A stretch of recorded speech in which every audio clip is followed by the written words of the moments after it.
तर स्वागत आहे आपल्या Marathi YouTube channel Marathi scalp ट्रेडरवर. तर बेसिकली आज मी तुमच्यासाठी एक अशी स्कॅल्पिंग स्ट्रॅटेजी घेऊन आलेलो आहे की ही स्ट्रॅटेजी तुम्ही कुठे आणि कशी वापरायची याबद्दल मी तुम्हाला सांगतो. ही स्ट्रॅटेजी आहे स्कॅल्पिंग स्ट्रॅटेजी. याचा टाइम फ्रेम असणार आहे, तुम्ही बघू शकता 5 मिनिट्स टाइम फ्रेम आहे. आणि सर्व मोस्ट इम्पॉर्टंट गोष्ट आहे की ही आपण स्ट्रॅटेजी वापरणार आहे स्ट्राईक प्राइसवरती. तर कोणत्या स्ट्राईक प्राइसवरती वापरावी, तर मी मोस्ट प्रिफरली तुम्हाला प्रिफर करतो की तुम्ही ॲट द मनीची स्ट्राईक प्राइस वापरा किंवा इन द मनीची स्ट्राईक प्राइस वापरून पण तुम्ही स्कॅल्प करून प्रॉफिट चांगल्या प्रकारे बुक करू शकता. तर ठीक आहे. तर बेसिकली आपल्याला वापरायचे निफ्टी किंवा बँक निफ्टी इंडायसेसवरती वापरायचे नाही, हे आपल्याला वापरायचे स्ट्राईक प्राइसवरती.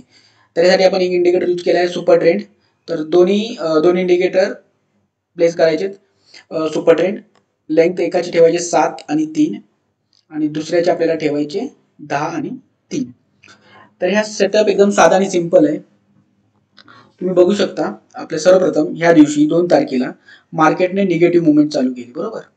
निगेटिव्ह मुवमेंट चालू केल्यानंतर ना म्हणजे 2 तारखेला मार्केट पॉझिटिव्ह ओपन झालं.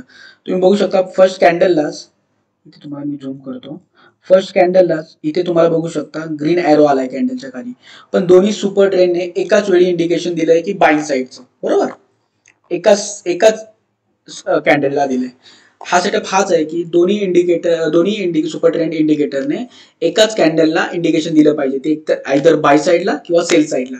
त्यावेळेस आपला सेटअप हा 100% वर्क करतो. तर बघू शकता सेम कॅन्डलला दोन्ही सुपर ट्रेंडने इंडिकेशन दिलंय की तुम्ही बाय करायचंय. तर आपण ही कॅन्डलचा वेट करणार, सिग्नल कॅन्डलचा.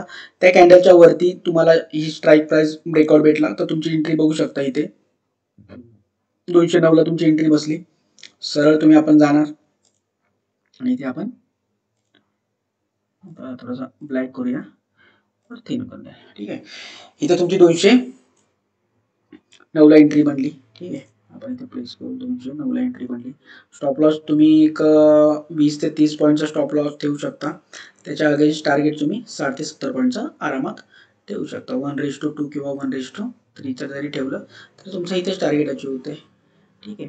आरामात तुम्ही 70, 80, 90 point easily trailing stop loss केला असता तरी तुम्हाला इझिली प्रॉफिट चांगल्या प्रकारे बुक झालं असतं, ठीक आहे. हा झाला सेम डेचा. तर सेम डेलाच ही स्ट्राईक प्राइस निवडली. नंतर बघू शकता मार्केट बऱ्यापैकी मुवमेंट दिली. ही ते तुम्हाला निगेटिव्ह कॅन्डल भेटली. याचा अर्थ काय होणार, पी साईडला तुम्हाला ऑब्व्हियसली पॉझिटिव्ह इंडिकेशन आलं असणार, ठीक आहे. हे बघा, ही कितीची कॅन्डल आहे, 12.25 ची. हे 12.25 ची.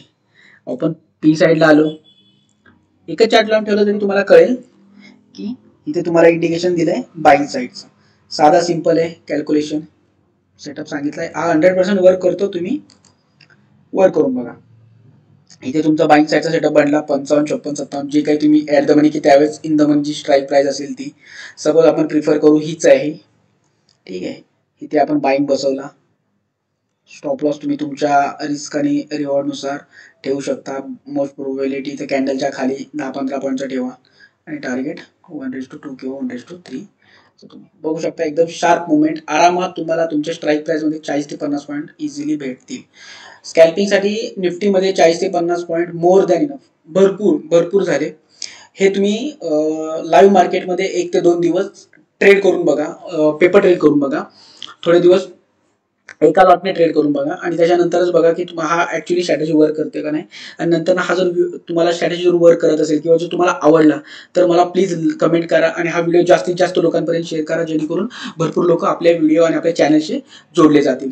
तर हा जर व्हिडिओ तुम्हाला आवडला असेल तर प्लीज लाईक, शेअर आणि चॅनल सबस्क्राईब करा. थँक्यू.